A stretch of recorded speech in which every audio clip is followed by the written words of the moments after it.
Okay.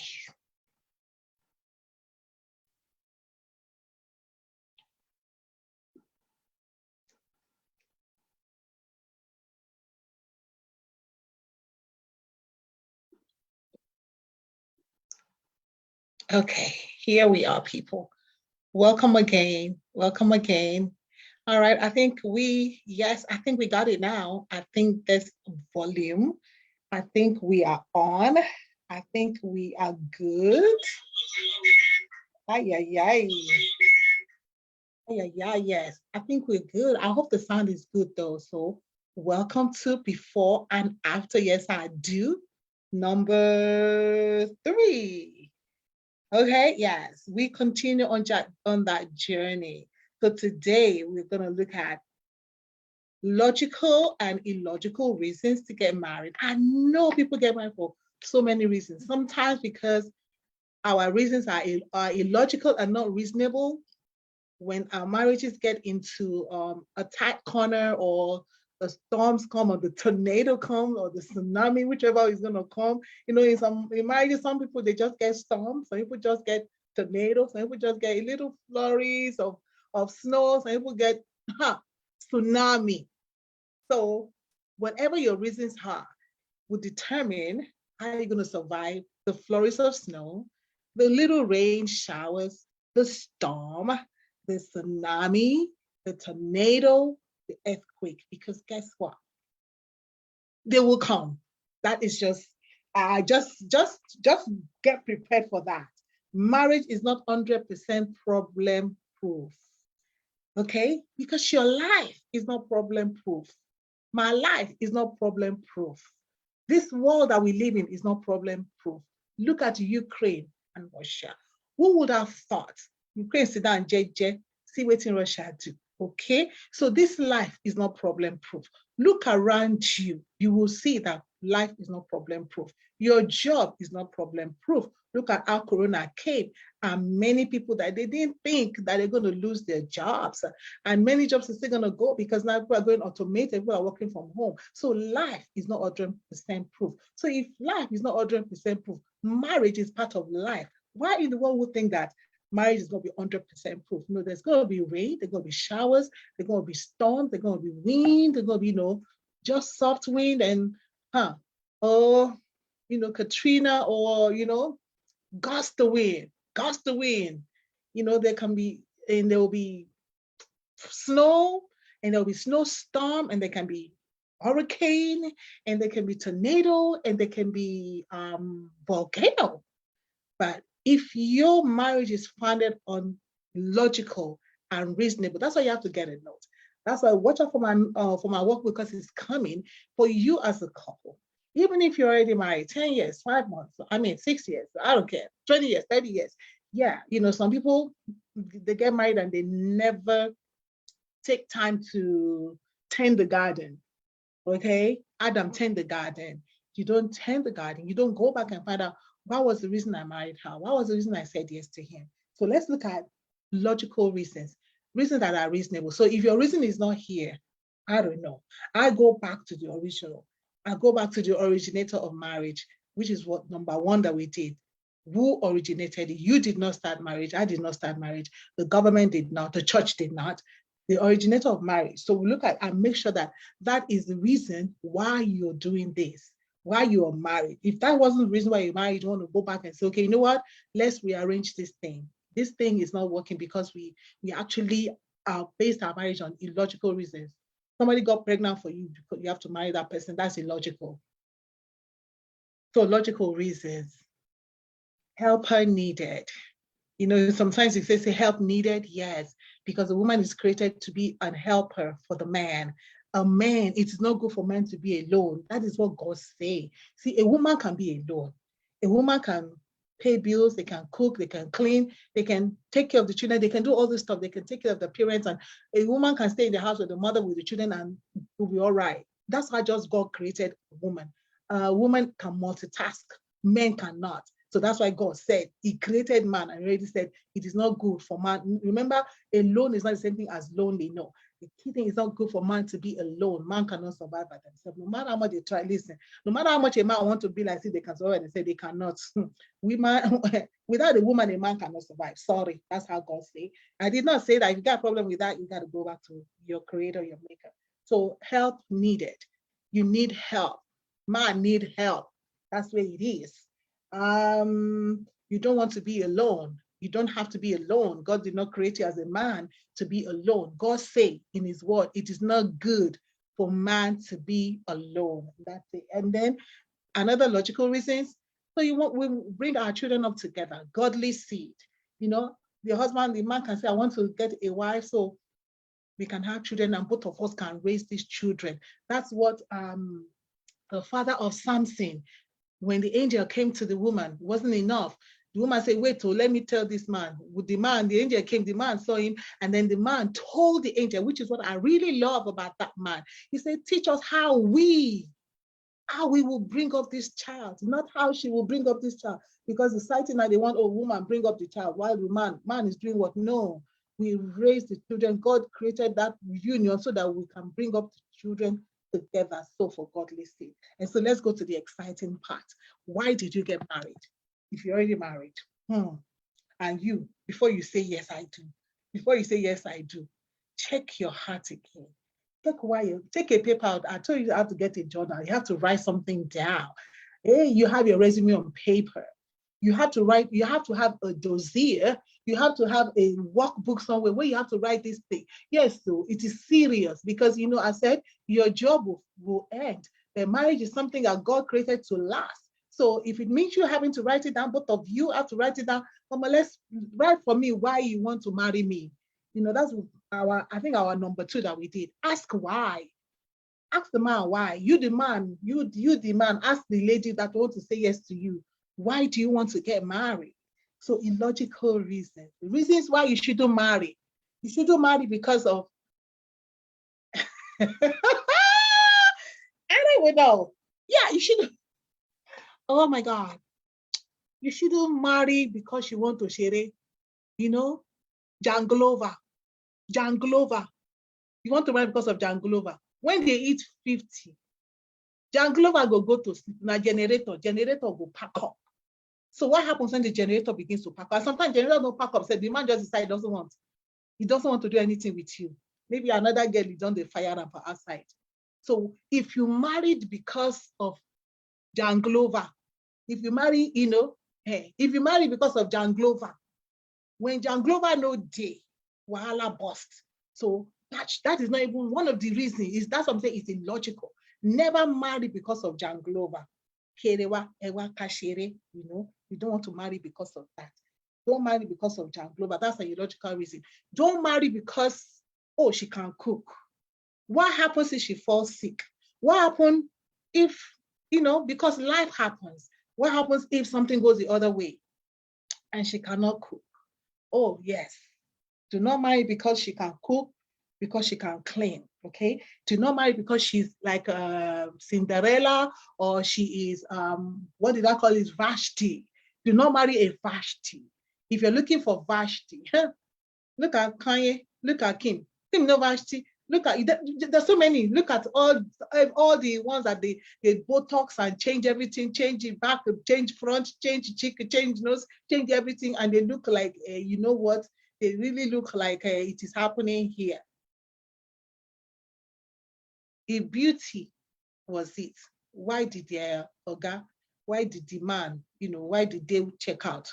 So never marry. See, that is the problem. It's illogical when you marry somebody because, that's a Vashti. The day Vashti, no one display for you. ISRS will say, Vashti, yeah, come and go. So don't marry because of Vashti. Never marry because time is running out. This is for our sisters here. Never marry because they say, I'm getting old. Every of your sister, every of your cousin, every of your family, everybody in the village, everybody in the country have married. Only time is running out. Don't marry because of that. That's not a reason to marry. Because guess what? People are telling you time is running out. Are they going to live in the marriage with you? No. So you get married because it's commanded of the Lord and the logical reasons I said before.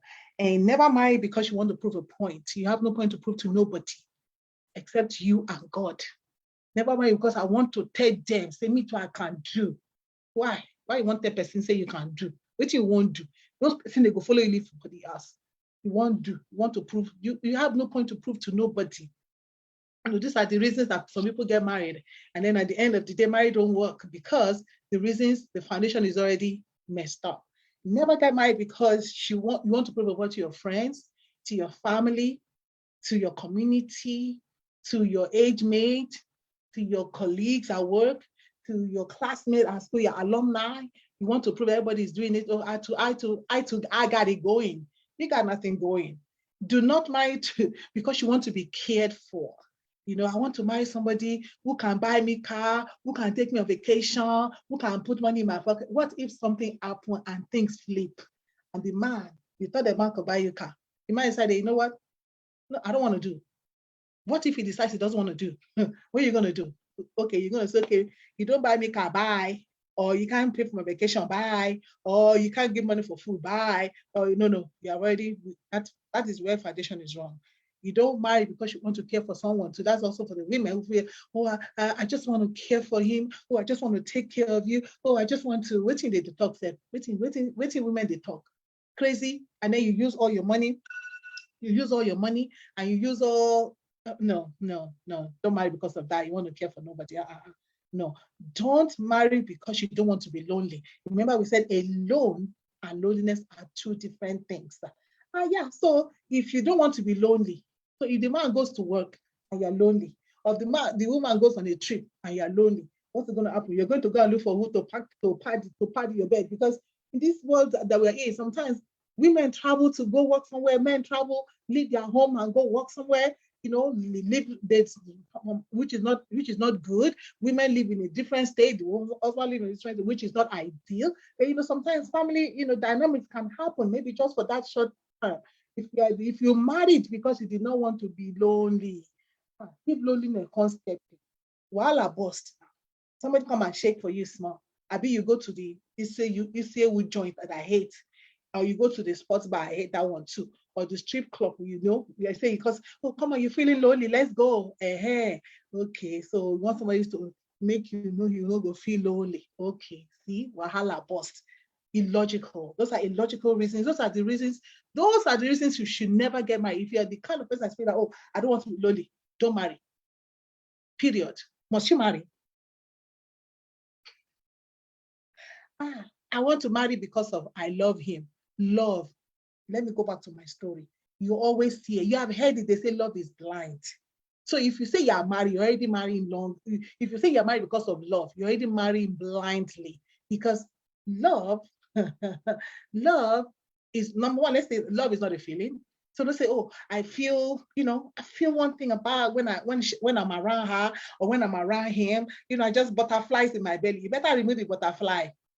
Because love can change. Let people who are married tell you, love can change. Circumstances can come. When you say love, never put love inside the beginning of your marriage.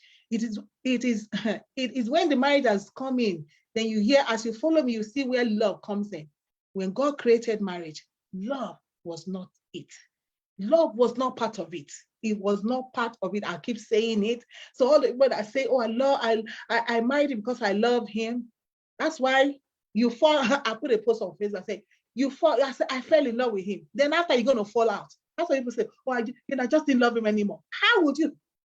Because your foundation was already wrong. That I married because I love him, because I love him, because I love her. No. You don't marry because marriage takes work. Marriage takes commitment. You have to know why you're there. And love is not one of the reasons why God created marriage. This they will not tell you. This you will not hear. Even marriage counselors will not tell you this. Because love goes up and comes down. Love works. The only love that stays is the love that is in Christ. And nobody can love that love that does not know God that way. That is why after 25 years of marriage, a man can decide to abandon his family and go away. After spending 25 years with your wife and children, and then you say, oh, you were just tolerating her for 25 years. You were just tolerating him for 25 years. But you say you love this person now. You see, No, it don't work like that. But when you come into marriage with the mind that you need a helper, you come in mind that you don't want to be alone.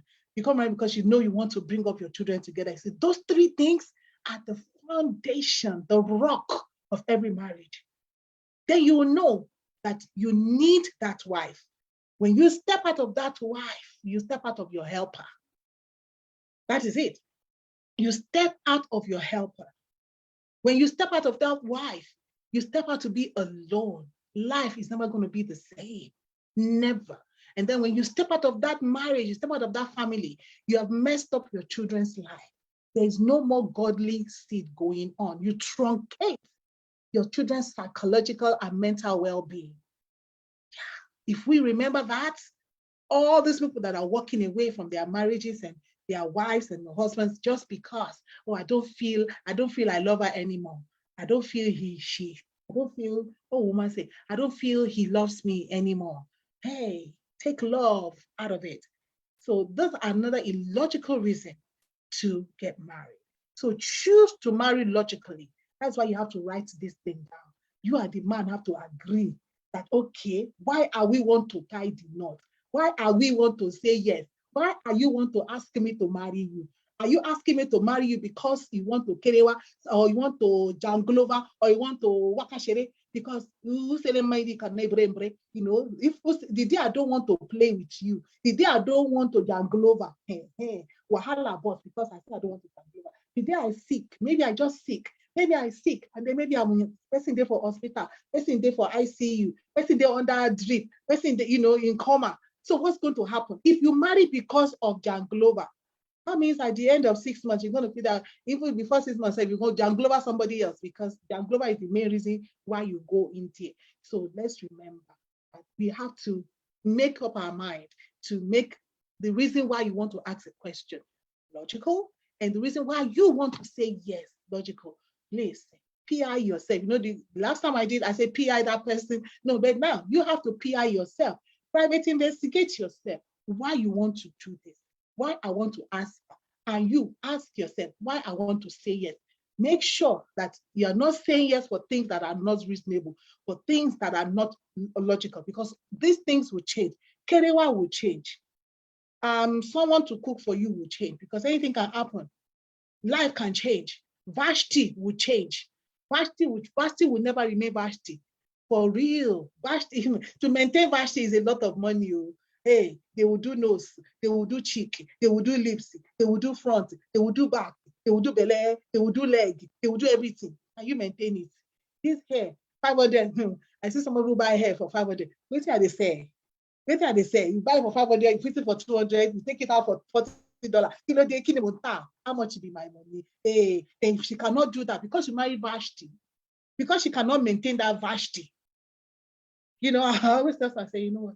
When you married me, I wasn't Vashti. So much for me, the Vashti. Sorry. Can you maintain a Vashti? You man that want to marry Vashti, can you maintain a Vashti? I also could maintain Vashti. Everything where she wear now, I also come and show me the thing where I get you, where I give you. Can you maintain a Vashti? So if you marry because of Vashti, the day Vashti job finish or your job finish and you cannot buy that hair for 500 and fix it for 200, just think about it. That's $700. People are, hey, I don't even know. It's all good. Those are illogical reasons anyway. That's just me. Then guess what? Knock yourself out. If you can afford to be a Vashti, that's fine. But let it not be why you're getting married, because anything can flip at any time. And time is running out. Prove a point, or to be cared for, to care for somebody. No.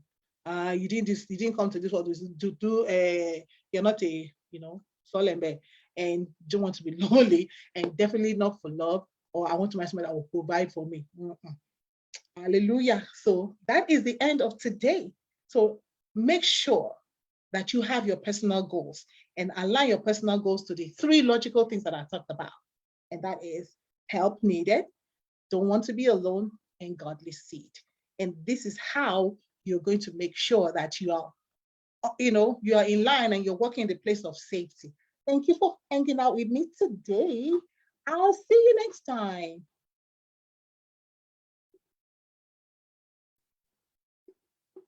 Okay. So remember, you can follow this conversation on YouTube. It's there. Please do like, share, and tag somebody on this. Somebody's about to get married, somebody that is even married already, you know, it's okay. Even companies every year they go on management meeting and they look at it again. How are we making progress? Are we improving? Are we not improving? See, that's why I say, God told Adam, he say what? Maintain the garden. So your marriage to us to be maintained. Am I improving? Have you ever asked your wife, how am I doing? Even you as a husband, as a wife, have you asked your husband, how am I doing? No. There's a lot to learn. So yeah, find out how you're doing. Ask your wife. Let her score you, see if you're doing good or not. Because in your head maybe like, oh man, I'm the best husband. You're just telling yourself that. And the wife too will be feeling, no man, I'm the best wife. You're just telling yourself that. But it's not you that will know whether the fruit is sweet or not. It's the person that will pluck it and eat it. So yeah, so let us, go ahead and PR ourselves and check your goals again and check whether the reasons why you're in there are logical reasons or illogical reasons. God bless you. See you next time.